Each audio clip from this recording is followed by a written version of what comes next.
নমস্কার। আজকে একটা নতুন টপিক নিয়ে আলোচনা করতে এলাম। কি আপনারা তো রেগুলার বেসিসে বলি আমরা অ্যাডিক্টেড, মোবাইল অ্যাডিক্টেড হয়ে গেছি, আমরা গেমে অ্যাডিক্টেড হয়ে গেছি। আর নর্মাল অ্যাডিকশন তো আমরা সবাই জানি, এগুলো তো বিহেভিয়ার অ্যাডিকশন। নর্মাল অ্যাডিকশন মানে হচ্ছে সবাই ইউজ করছি, তাহলে আমরা ফোন বলুন না ল্যাপটপ বলুন, এটা অ্যাডিক্টেড তার কখন বলবো?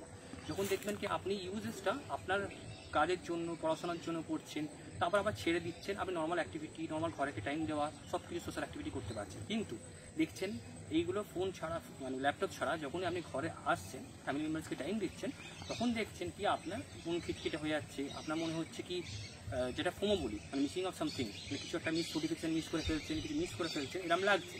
তখন কিন্তু আপনি ডেফিনেটলি একটা সাইকোলজিক্যাল উইথড্রলে ভুগছেন। আর এইটা কিন্তু আপনার কিন্তু অ্যাডিকশানে পরিণত হচ্ছে। কি মানে অ্যাডিকশান জিনিসটা কি? অ্যাডিকশান এরকম একটা বিহেভিয়ার যেটাতে আপনাকে বারবার করতে ইচ্ছা করবে, এইটাতে আপনার কোনো কন্ট্রোল থাকবে না। আপনি করতে না চাইলেও করলেও করতে হবে, আর না করতে পারলে আপনার ফিজিক্যাল আর সাইকোলজিক্যাল উইথড্র জিনিসটা প্রত্যেকটা জিনিসের জন্য আলাদা হয়। যেন ব্রাউন সুগারের জন্য আলাদা হয়, সিগারেটের জন্য আলাদা হয়, স্মোকিংয়ের জন্য আলাদা হয়। বিহেভিয়ার অ্যাডিকশন, মোবাইল হোক, গেমস হোক, পোর্নোগ্রাফি হোক, অ্যাডিকশন আলাদা হয়।